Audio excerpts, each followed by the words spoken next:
Ketemu lagi dengan saya, Reni Wulandari Abidin. Di video yang kali ini agak berbeda. Saya mau membuat video Rolling action. Selanjutnya, ini yang kedua, Alifah Hasanah. Assalamualaikum. Waalaikumsalam. Mau tanya dulu Bu Reni, apa pernah masuk salah jurusan pas sekolah? Pas sekolah saya nggak pernah masuk yang jurusannya salah karena saya sudah target. Saya akan masuk jurusan sekolah yang bikin saya happy. Apa yang bikin saya happy? Kelas bahasa. Karena di kelas bahasa bayar buku-bukunya sedikit dibanding IPA dan IPS. Jadi biaya untuk sekolahnya sedikit. Kemudian di situ saya tidak harus mikir. Jadi dulu itu saya dari mulai SD itu selalu ikut lomba-lomba. Saya tuh kayak jadi domba adu untuk guru-guru adu ya. Lomba mata pelajaran inilah, lomba mata pelajaran itulah dari kelas 1 SD. Dari mulai caturwulan 1, dulu masih caturwulan. Itu yang mengakibatkan otak saya ngebul. Saya menolak segala bentuk yang sifatnya kompetitif. Saya sangat gak mau. Dan akhirnya ketika SMA yang biasanya saya ranking 1, SMA dari 45 siswa saya ranking ke-33. Saking saya menolak untuk belajar, saya membenci sistem pendidikan. Jadi saya masuk kelas bahasa waktu itu karena kelas bahasa saya nilai sebagai kelas kebebasan. Di situ kan bikin puisi, menulis sastra, teater, kemudian belajar tentang budi pekerti, agama dan sebagainya. Nggak ada yang mikir-mikirnya. Perhitungan, perkalian, akuntansi, kimia dan sebagainya. Jadi saya tidak pernah salah masuk jurusan karena memang saya sudah target. Saya akan masuk kelas bahasa. Tetapi jika Alifah atau teman-teman lain terlanjur salah masuk jurusan, biasanya sih bisa ya pindah ke jurusan yang ingin dituju. Ngomong kepada guru BK atau BP nanti diurusin. Tapi mungkin kalau sudah terlanjur, kalau menurut saya tidak ada yang namanya kebetulan. Ketika kita salah langkah, ketika kita salah keputusan, salah jurusan, tidak ada yang namanya salah. Semua sudah berpola. Semua sudah diatur oleh semesta. Ketika kita salah langkah ke sini, pasti ada sesuatu di mana kita diarahkan memang untuk ke situ. Jadi ketika kita salah mengambil keputusan, salah bertemu dengan orang, mencintai orang yang salah, itu tidak ada yang kebetulan. Ada suatu ilmu, ada sesuatu harta karun yang Tuhan persiapkan untuk kita gali. Kenapa menjadi sebuah kegagalan? Kenapa menjadi sebuah kemalangan? Karena ketidakmampuan kita mengelola hati kita untuk menemukan hikmahnya. Jadi untuk teman-teman yang dirasa salah mengambil jurusan, nanti ketika selesai sekolah akan tahu hikmahnya apa, dan ini justru sangat baik. Lanjut lagi, ini ada dari Mina. Selamat sore Mina. Rindu dengan orang yang kita sayangi, tapi mereka sudah bersama sang pemilik kehidupan. Harus seperti apa? Wah, ini mengingatkan saya pada kematian adik saya beberapa bulan yang lalu karena kelindes truk gandeng yang membawa muatan semen. Almarhum meninggal di tempat gitu dengan kondisi yang parah deh. Rindu dengan orang yang disayangi, sementara ya sudah beda dimensi ya. Kalau saya pribadi ketika saya rindu yang tingkat ringan, itu saya langsung melakukan prosesi pemberian doa. Minimal Al-Fatihah. Untuk teman-teman non-muslim mungkin ada doa-doa baik yang disampaikan ya. Kita doakan kepada yang bersangkutan, semoga mendapatkan kenikmatan, kebahagiaan di dimensi yang sekarang. Dan cara yang kedua, dan selalu saya terapkan sampai hari ini adalah saya selalu melakukan kebaikan dan saya niatkan untuk mereka.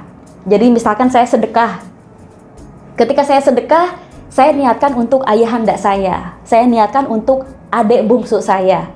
Begitupun ketika saya melakukan kebaikan yang lain atau kebahagiaan, lagi happy banget. Apakah karena kabar bagus, saya mendapat hadiah, saya selalu sharing. Ya Allah, ya Tuhan, semoga di dimensi sana ayah saya atau adik saya merasakan kebahagiaan yang saya rasakan. Itu bisa mengobati rasa rindu. Karena kalau rasa rindunya adalah fear based bukan love based, itu nanti yang muncul ratapan, yang muncul kesedihan, lirih ya. Jadi itu ya, mudah-mudahan bisa menjawab untuk Mina. Pertanyaan selanjutnya ini dari Instagram. Mbak Reni izin bertanya, bagaimana sikap dan keputusan Mbak saat harus berurusan, misalnya nggak disangka bertemu dalam bisnis dan dia berteman dengan keluarga kita, dengan orang-orang di masa lalu yang sudah ngerusak mental. Inilah pentingnya kita memperbaiki diri sendiri, selalu dan selalu. Saya selalu bilang bahwa pemberdayaan diri, belajar spiritual, kita memperketat keimanan dan ketakwaan, kan ujung-ujungnya untuk diri sendiri. Ketika kita sudah kuat, kita sudah mampu memaafkan, hal-hal di masa lalu sudah bukan lagi suatu ancaman. Tetapi memang ada beberapa pihak, ada beberapa orang yang sebaiknya dihindari karena orang tersebut memberikan ancaman pada kita, mengancam keselamatan. Nah, jika memang dirasa orang tersebut tidak bisa dihindari, usahakan ada orang yang tahu. Apakah orang yang memang ruang lingkupnya di situ, rekan kerja, kita kasih tahu aja. Saya ada hal yang mau disampaikan. Saya tidak bisa satu ruangan dengan orang ini. Karena dulu pernah ada masalah ini. Nah, kira-kira bagaimana solusinya? Jadi fokus kepada solusi ya.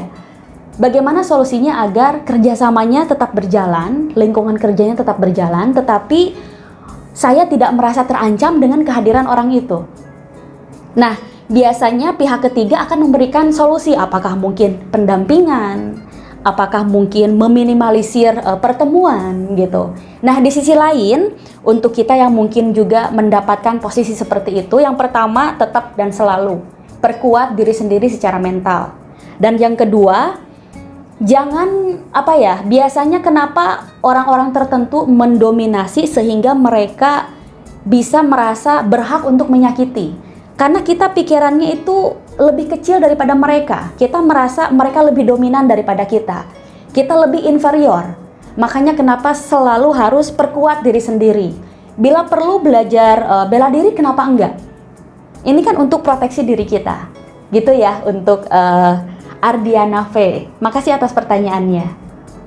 Pertanyaan selanjutnya, kisah singkat bertemu perjalanan berguru sama Pak Arif dan Ibu. Ini dari Savitri Yuni Real. Jangan bilang karena rujak ya. Mbak Yuni ini kita baru berteman nggak begitu lama, baru beberapa waktu yang lalu di Facebook. Dan waktu itu saya sempat iseng bercanda ngajakin beliau ngerujak. Ibu di sini mungkin maksudnya Mbak Zakiah Darojah ya. Dan Pak Arif ini Arif Rahutomo, guru saya. Jadi kisah singkatnya itu dulu saya berteman dengan seorang laki-laki bernama Yana Suryana. Itu tahun 2008. Waktu itu kita bertemu karena buku The Secret. Nah, persahabatan itu berlanjut sampai tahun sekarang. Jadi udah berapa tahun ya? Lama banget. Belasan tahun dengan beliau. Nah, waktu itu beliau ngajak, Ren, kita ke Jogja yuk katanya, kita belajar sama Pak Arif. Saya lihat-lihat, karena beliau YouTuber gitu. Saya lihat video-videonya bagus, Ren ini tentang vibrasi katanya. Wah, masa sih gitu. Nah, dari situlah saya tahu tentang Pak Arif. Kata beliau, Yana katanya, ini cek-cek aja dulu YouTube-nya, kalau cocok dengan YouTube-nya baru ikut, katanya gitu. Waktu itu saya tidak peduli dengan YouTube-nya karena saya peduli omongan dari Yana ini. Karena bagi saya beliau sosok yang sangat baik dan sangat bisa dipercaya. Jadi ketika beliau merekomendasikan ikut kelasnya Pak Arif Rahutomo, saya mengiyakan di saat itu. Begitu kisahnya, Mbak. Oke, kayaknya pertanyaan sudah habis. Ya, pertanyaannya kayaknya udah habis deh. Yang terakhir itu dari Mbak Yuni. Banyak juga sebetulnya. Kalau dibikin video lebih banyak lagi kalau saya umumkan di Facebook untuk pertanyaan-pertanyaan Q&A berikutnya. Tapi saya iseng doang cuman update status WA sama Instagram di WA Story. Instagram Story. Nah, untuk teman-teman yang ingin bertanya juga mungkin silahkan bisa DM, kirim pesan ke Instagram saya, Reni The Sunshine. Itu nama akun Instagram saya. Dan kalau memang waktunya memungkinkan, mungkin akan saya bikin lagi video berikutnya. Mudah-mudahan bermanfaat. Iseng-iseng ternyata oke juga ini pertanyaan-pertanyaannya. Sampai jumpa di video berikutnya. Wabillahi taufiq wal hidayah. Wassalamualaikum warahmatullahi wabarakatuh. Terima kasih. Dadah.